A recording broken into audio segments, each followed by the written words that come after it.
Hello बच्चों, मेरा नाम डॉक्टर कपिल जैन। जो एटॉमिक स्ट्रक्चर या परमाणु संरचना की सीरीज चल रही है उसके अंदर आप पिछले एपिसोड में आफबाउ का नियम, जिसको हमने N+L का नियम भी बोला, उसको आप देख लिए हैं। आज इस एपिसोड में आपको मैं बताने जा रहा हूं कि हुंड का नियम क्या है। तो हुंड का नियम जरा देख लेते हैं क्या है। देखिए, हमने पाउली के नियम में यह पढ़ लिया कि एक कक्षक में किस प्रकार से हम इलेक्ट्रॉन को भर सकते हैं। हमने अफबाउ के नियम में यह पढ़ लिया कि विभिन्न प्रकार के उपकोष अगर होंगे तो उसमें हम कैसे इलेक्ट्रॉन को भरेंगे, ऊर्जा के बढ़ते हुए क्रम में भरेंगे। अगर एक ही उपकोष के विभिन्न कक्षक हैं, ये देखिए, यदि एक ही उपकोष के विभिन्न कक्षकों में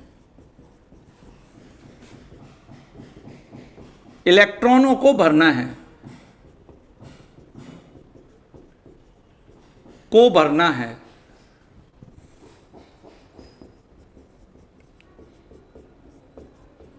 तो हमेशा हुंड के नियम का पालन करते हैं।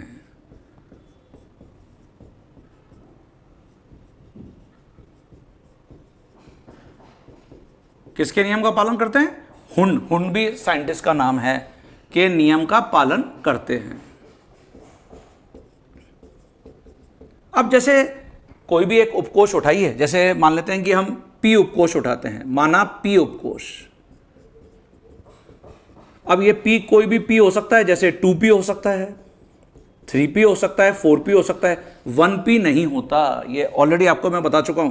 तो देखिए, जो P उपकोष है बच्चों, इसके 3 कक्षक होते हैं। ये P है और इसके 3 कक्षक हैं।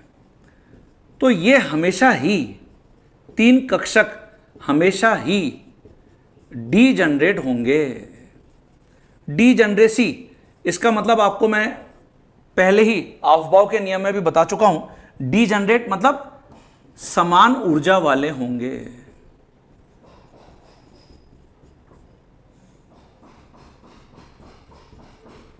ठीक है बच्चों,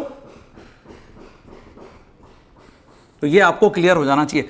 ऐसे ही अगर इसकी जगह हम यहां पे डी लेते हैं तो कितने कक्षक होते हैं? यहां पे 5 होते हैं। ये देखिए, 1 2 3 4 और ये 5, 1 2 3 4 5। ठीक है, तो यहां 5 कक्षक हमेशा समान ऊर्जा वाले होंगे, डीजनरेट होंगे।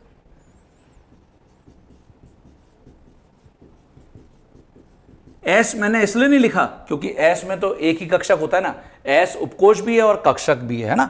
और ऐसे ही अच्छा, डी मतलब कहां से स्टार्ट होता है? 3D, 4D, 5D, 6D इत्यादि, है ना। 2D नहीं होता। क्यों? इसका आंसर आपको पहले ही पता है। और ऐसे ही अगर इसकी जगह हम बात करते हैं यहां पे एफ उपकोष की, तो जो एफ उपकोष है इसका मतलब यहां पर जैसे 4F, 5F, ये देखिए, और F के अंदर कितने कक्षक होते हैं? 7, 1 2 3 4 5 6 7, 1 2 3 4 5 6 7। ये देखिए, तो ये D है और ये F है। ये देखिए, तो यहां 7 कक्षक हमेशा समान ऊर्जा वाले होंगे।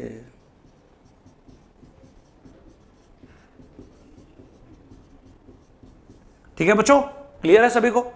तो हुंड का नियम एक उपकोष में जो विभिन्न कक्षक हैं उनमें जब इलेक्ट्रॉन आप भरना चाहते हैं तो किस प्रकार से भरेंगे उस पर आधारित है। तो देखिए, यहां मैं लिख रहा हूं अब हुंड का नियम। हुंड के नियम अनुसार, हुंड के नियम अनुसार किसी उपकोष में उपस्थित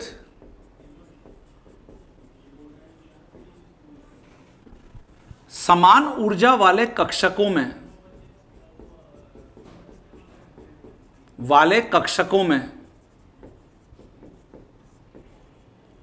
में इलेक्ट्रॉन तभी युग्मित होना, इलेक्ट्रॉन तभी युग्मित होना स्टार्ट होगा, होना शुरू होगा जब सभी समान ऊर्जा वाले कक्षकों में, सभी समान ऊर्जा वाले कक्षकों में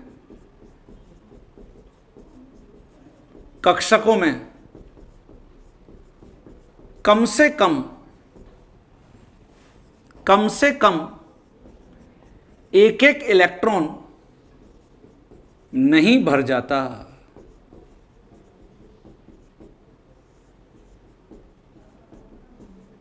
ये देखिए बच्चों, ये कॉन्सेप्ट है हुंड का नियम। क्या मतलब हुआ इसका? इसको हम ऐसे समझते हैं, देखिए एक उदाहरण से समझते हैं तो आपको और समझ में आ जाएगा। ये उदाहरण, निम्नलिखित में से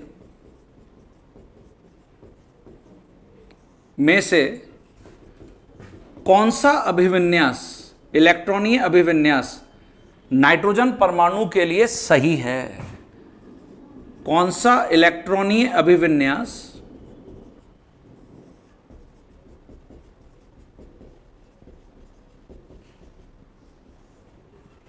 नाइट्रोजन परमाणु के लिए सही है? सही है पता करना है आपको, गलत है ये नहीं पता करना, सही है। ये देखिए, और इसके लिए आपको ऑप्शंस यहां पे दे रखे हैं। नाइट्रोजन, ये देखिए परमाणु क्रमांक 7 होता है बच्चों, और ये अभी हम अफबाउ के नियम वाले एपिसोड में देखकर आए हैं। सबसे पहले इलेक्ट्रॉन 1s में जाता है, तो देखिए ये 1s, ये 2s और ये 2p, इसी ऑर्डर में हमने भरा था। पहले तो ऐसे ही मैं 1s 2s और 2p लिख लेता हूं सब।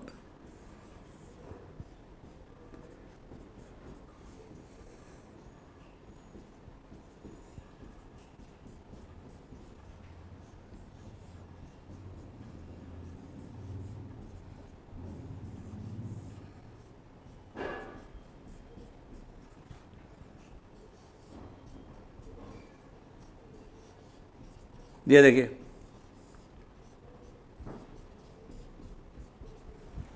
ठीक है, और इनमें इलेक्ट्रॉन को भी भर लेता हूं। आपको पहले तो ऑप्शन क्योंकि दिए गए ना, तो देखिए जैसे पहला जो ऑप्शन है उसमें ऐसा भरा गया है, 1s में 2, s के अंदर अधिकतम 2 ही आते हैं, 2s में 2। अब देखिए 4 भर चुके हैं, टोटल 7 इलेक्ट्रॉन भरने हैं। तो आपने क्या किया, जो 2p है उसमें ऐसे भरना शुरू किया, पहले कक्षक में 2 भर दिए, 5 6 और फिर 7। ये गलत है। क्यों? क्योंकि ये हुंड के नियम अनुसार नहीं है, क्योंकि हुंड के नियम अनुसार नहीं है।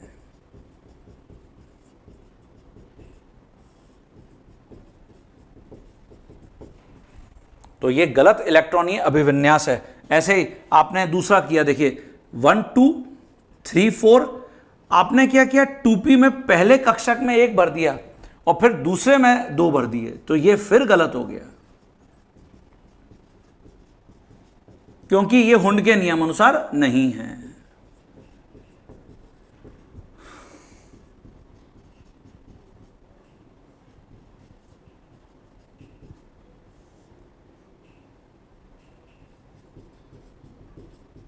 तो फिर हुंड का नियम है क्या? तो देखिए, हुंड ये बोलकर गए हैं, ये है 1 2 3 4, जब भी समान ऊर्जा वाले कक्षक होंगे एक उपकोष के, एक उपकोष में जितने भी कक्षक होंगे उनकी ऊर्जाएं हमेशा ही समान होंगी, जैसा भी आपको मैंने यहां पर बताया। तो देखिए, हुंड ये बोलते हैं कि हर कक्षक में पहले एक एक इलेक्ट्रॉन भरो और फिर उसका युग्मन स्टार्ट करो। अर्थात ये 5वां इलेक्ट्रॉन, ये 6वां इलेक्ट्रॉन, ये 7वां इलेक्ट्रॉन, ये देखिए ये 5th इलेक्ट्रॉन है, ये 6th इलेक्ट्रॉन है और ये 7th इलेक्ट्रॉन है। ये देखिए बच्चों, अच्छा इसकी जगह अगर कोई स्टूडेंट इसको ऐसे कर देता, ये देखिए, क्या ये सही होता क्या? हाँ, ये भी सही है, 5th 6th 7th।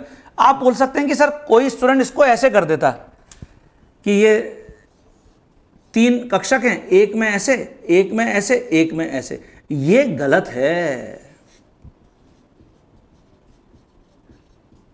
तो हुंडकी इसके पीछे क्या सोच रही होगी? आप देखिए, सभी कक्षकों में हमने एक एक इलेक्ट्रॉन भरा और सबके चक्रण समान है। क्या सब आपको एकदम एक जैसे दिख रहे हैं? क्या समान या सममित कक्षक दिख रहे हैं? सममित कक्षक दिख रहे हैं, ये भी ऐसे ही दिख रहा है। और जब भी सममित कक्षक होते हैं स्थायित्वता बढ़ती है, अतः ज्यादा स्थायी। ये देखिए, तो ये फंडा, ये सोच हुंड की रही होगी बच्चों, कि जितने ज्यादा हम इलेक्ट्रॉन को एक ही चक्रण के आधार पर भरेंगे, अगर सभी कक्षकों की ऊर्जाएं समान है तो उससे सममितता बढ़ेगी, और सममितता अगर बढ़ेगी तो फिर उसकी स्थायित्वता बढ़ेगी। तो हमने यही लिखा है, किसी उपकोष में उपस्थित समान ऊर्जा वाले कक्षकों में इलेक्ट्रॉन तभी युग्मित हो सकता है। यहां पर तो युग्मित होने की अभी बारी ही नहीं आई है ना, क्योंकि यहां पे 7 ही इलेक्ट्रॉन थे। जब मैं ऑक्सीजन के लिए लिखूंगा तो ऑक्सीजन का परमाणु क्रमांक क्या है? 8। तो फिर जो 5वां इलेक्ट्रॉन है उसके साथ 8वां इलेक्ट्रॉन युग्मित हो जाएगा। यह मैं आपको भी इलेक्ट्रॉनीय अभिविन्यास में अगले एपिसोड में करता हुआ दिखूंगा बच्चों। तो यहां जो सही उत्तर आपका होगा वो सी और डी होगा। आपसे पूछा गया था कि निम्नलिखित में से कौन सा इलेक्ट्रॉनीय अभिविन्यास नाइट्रोजन परमाणु के लिए सही है? तो सी और डी आप किसी भी प्रकार से यहां पे लिख सकते हैं। ठीक है बच्चों, क्लियर है? तो जब भी हमारे पास एक उपकोष होगा जिसमें विभिन्न कक्षक जिनकी ऊर्जा समान होंगी, हमेशा हम कौन से नियम का पालन करते हुए लगेंगे? हुंड्स का नियम, हुंड का नियम।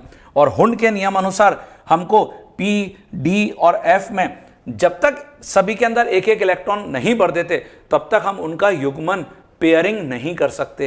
ये हुंड का नियम है। तो मुझे लगता है ये तीनों नियम जो हमने इन 3 एपिसोड्स में देखे, पाउली का नियम, आफबाउ का नियम, हुंड का नियम, ये आपको क्लियर हो गए। अब ये मैं आपको विभिन्न जो तत्व हैं आवर्त सारणी पर, उनके इलेक्ट्रॉनीय विन्यास में लगाता हुआ दिखूंगा तीनों नियम, और कुछ प्रॉब्लम्स मैं आपको अगले एपिसोड में बनाता हुआ दिखूंगा जो हुंड के नियम, पाउली के नियम और आफबाउ के नियम पर आधारित होंगे। ठीक है बच्चों, तो तैयार रहेंगे आप? तो ये सारे पॉइंट्स को बहुत ढंग से आपने डिक्टेट कर लिया होगा और इसको बहुत ढंग से पढ़िए। एक एक डायलॉग आपको याद होना जरूरी है। तो हम इलेक्ट्रॉनीय अभिविन्यास अब लिखेंगे विभिन्न तत्वों के। तो मिलते हैं अगले एपिसोड में।